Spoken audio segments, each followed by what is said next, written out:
Tiroteio com mortes em escritório do ICE no Texas é investigado pelo FBI. Farmácias na Flórida já podem aplicar vacinas contra o Covid-19 sem receitas. No Brasil, arquiteto chinês e cineasta morre em queda de avião. O Brasil News começa agora.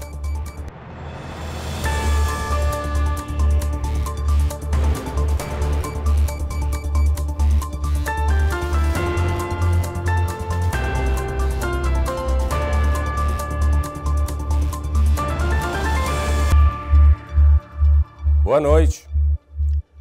O tiroteio nas instalações de um centro de detenção em Dallas, nesta quarta-feira, é investigado pelo FBI como um ato de violência direcionada. Antes de tirar a própria vida, o atirador matou 2 detentos e feriu um terceiro. O FBI deu detalhes do ataque em uma coletiva de imprensa. Vamos ouvir. I can confirm at this time that the FBI is investigating this incident as an act of targeted violence. What I can also share with you is that early evidence that we've seen from rounds that were found near the suspected shooter contain messages that are anti-ICE in nature. Again, this is just the most recent example of this type of attack. This will be a whole of government response. There will be no resource not utilized to bring all those individuals who are responsible to bring them to justice and to hold them accountable. While we're not releasing identities of any victims at this time, what I can confirm for you is no members of law enforcement were hurt during this attack. O Conselho Estadual de Farmácia da Flórida aprovou uma mudança importante que permite a farmacêuticos aplicarem vacinas contra a Covid-19 sem necessidade de receita médica. A repórter Lorena Gomes tem as informações. A decisão foi tomada por unanimidade e permite que farmácias apliquem vacinas contra a Covid sem receita médica, desde que haja um protocolo formal assinado em conjunto com um médico supervisor. Antes, a vacinação em farmácias exigia prescrição individual, o que limitava o acesso de muitos pacientes. A mudança busca ampliar a cobertura vacinal, especialmente para quem tem dificuldade de consultar um médico. A medida alinha a vacina da Covid às outras já oferecidas em farmácias, como a da gripe.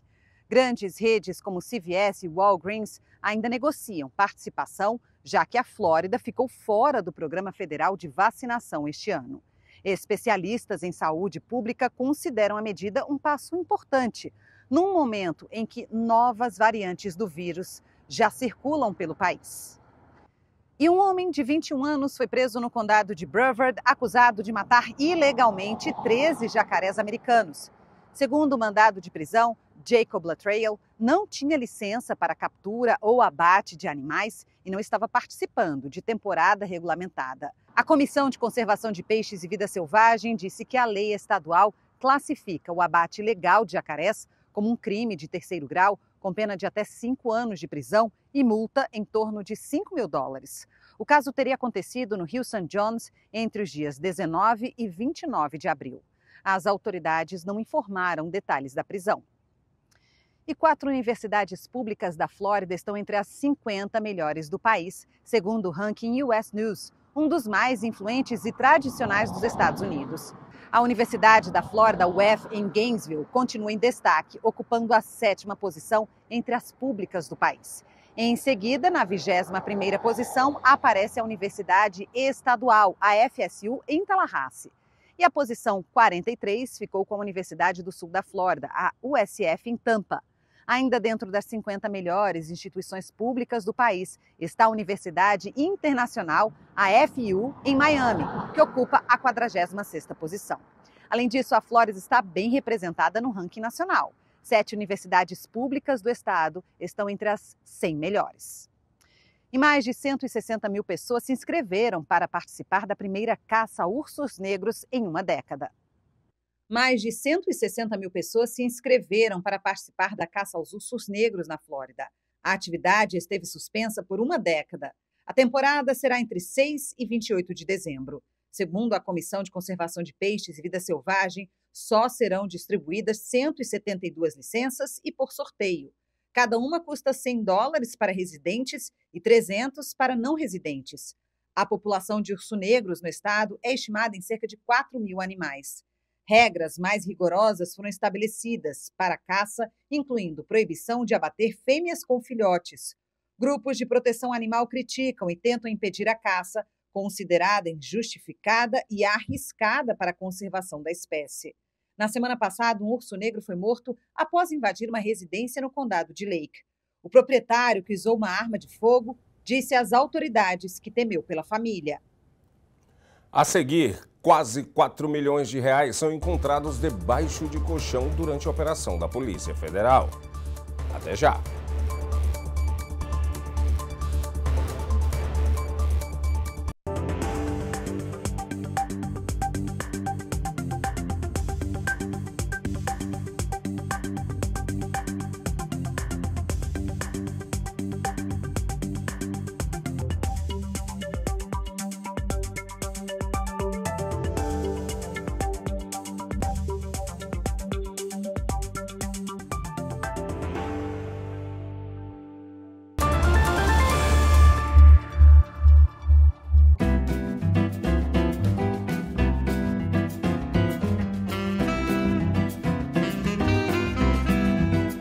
As linguiças cortes trazem o sabor artesanal que une amigos e família.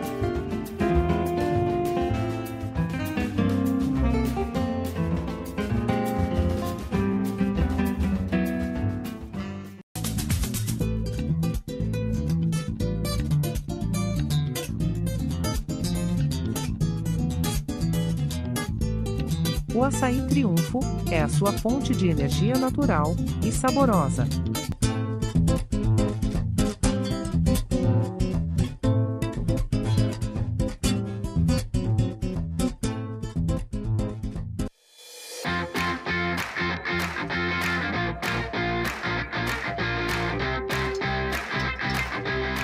Mimoso traz para a sua mesa o autêntico sabor de Minas Gerais.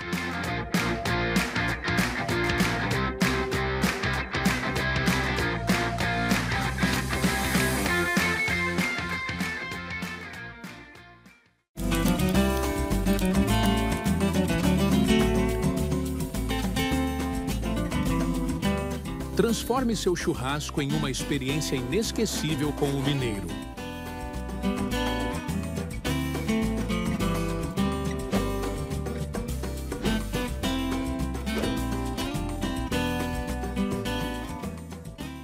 Fala, meu povo! Estamos começando mais um episódio do Salto Alto Podcast, com essa série na América.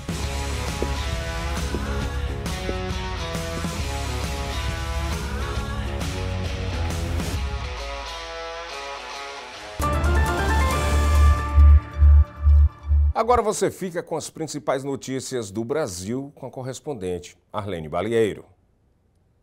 E 4 pessoas morreram na queda de um avião de pequeno porte no Pantanal de Mato Grosso do Sul na noite de terça-feira.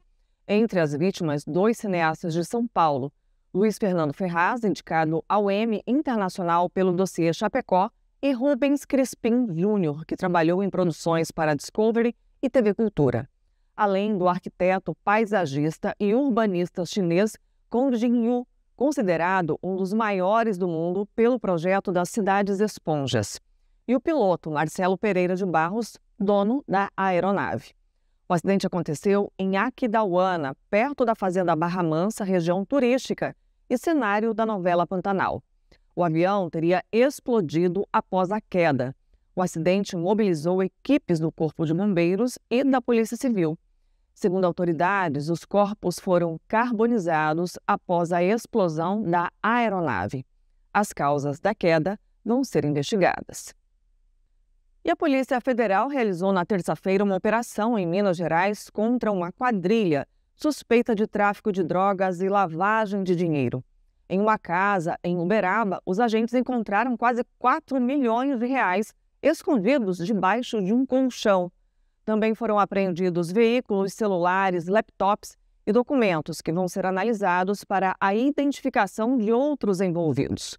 As investigações tiveram início em 2022, quando mais de R$1,5 milhão foram apreendidos. Desde então, a PF já contabilizou mais de 5 milhões de reais em espécie, escondidos em veículos e imóveis dos suspeitos. 8 pessoas foram presas, 7 por mandados de prisão e 1 em flagrante. As investigações continuam. E o ministro Alexandre de Moraes, do Supremo Tribunal Federal, STF, mandou intimar o deputado federal do PL, Eduardo Bolsonaro, que está nos Estados Unidos. A ordem é para que um oficial de justiça tente entregar a notificação no gabinete da Câmara ou na casa dele em Brasília. O documento foi emitido na terça-feira. Além de Eduardo, o STF também quer intimar o jornalista Paulo Figueiredo. Ambos foram acusados pela Procuradoria-Geral da República de coação por ataques contra o STF e contra autoridades brasileiras. Moraes deu 15 dias para que os dois apresentem defesa. O deputado declarou que só aceita ser notificado nos Estados Unidos. Se as tentativas no Brasil não derem certo, a Justiça pode recorrer a um tratado internacional para notificar o parlamentar em território norte-americano. Em nota, eles disseram que só irão se manifestar após a comunicação oficial. Também na terça-feira, o presidente da Câmara, Hugo Mota, barrou a indicação de Eduardo Bolsonaro para a liderança da minoria na Câmara. Sem o cargo, Eduardo segue sob risco de perder o mandato por faltas. E o ministro das Relações Exteriores, Mauro Vieira, afirmou que Lula e o presidente dos Estados Unidos, Donald Trump, devem conversar nos próximos dias por telefone ou por meio de videoconferência, já que ambos têm agendas cheias. Na terça-feira, após o discurso, Lula teve um encontro de menos de 1 minuto com Trump e ambos concordaram em se encontrarem na próxima semana. A ONU publicou uma foto em que Trump aparece aguardando enquanto Lula discursava na Assembleia Geral da ONU em Nova York. Durante o discurso, Trump fez duras críticas ao Brasil, mas surpreendeu quando disse que ele e Lula se abraçaram e que isso parecia ser um bom sinal. O aceno de Trump acontece um dia depois de autoridades brasileiras serem sancionadas. Durante o discurso de abertura da ONU, Lula voltou a criticar o governo americano ao falar em, abre aspas, sanções arbitrárias e unilaterais, fecha aspas. Os países que sempre foram aliados vivem uma crise diplomática que gira em torno da condenação do ex-presidente Jair Bolsonaro pelo STF por golpe de Estado. E a polícia trabalha para identificar suspeitos de cometer o incêndio na estátua símbolo das lojas Havan, em Pernambuco. Veja. E a Polícia Civil investiga um incêndio na estátua símbolo da loja Havan, ocorrido na madrugada de terça-feira, na cidade de Petrolina, em Pernambuco. Câmeras de segurança mostram o momento em que 2 homens suspeitos chegaram ao local e atearam fogo ao monumento. O Corpo de Bombeiros foi acionado e conseguiu controlar as chamas, que chegaram a se espalhar para o terreno ao lado. Restou apenas a estrutura metálica. A polícia abriu um inquérito para investigar o caso, que foi registrado como dano e incêndio doloso, quando há intenção de praticá-lo. Em nota, a empresa classificou o ataque como criminoso e afirmou que vai acompanhar as investigações para que os responsáveis sejam identificados e punidos. Veja agora a cotação do dólar frente ao real.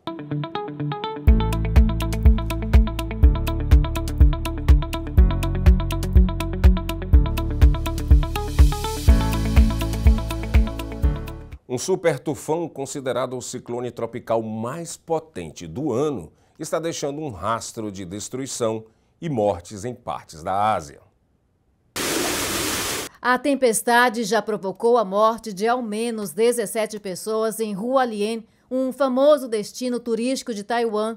O Departamento de Bombeiros informou nesta quarta-feira que mais de 100 pessoas continuam desaparecidas. As autoridades disseram ainda que todos estavam na localidade rural de Guangfu, onde as enchentes levaram uma importante ponte rodoviária. Após o tufão, carros e motocicletas foram vistos submersos na lama. Equipes de resgate de toda a ilha e centenas de soldados foram enviados a Hualien. Na madrugada desta quarta, Hong Kong emitiu o mais alto nível de alerta de tufão, o que provocou o fechamento do comércio e interrupção dos transportes. Ondas enormes atingiram zonas do litoral leste e sul do centro financeiro asiático, e algumas estradas e propriedades residenciais ficaram submersas. Segundo a imprensa estatal chinesa, o Ministério de Emergências enviou dezenas de milhares de tendas, camas dobráveis, equipamentos de iluminação e outros suprimentos de resgate. Pelo menos 90 pessoas ficaram feridas pelo tufão. O governo abriu 50 abrigos temporários que receberam quase 900 pessoas.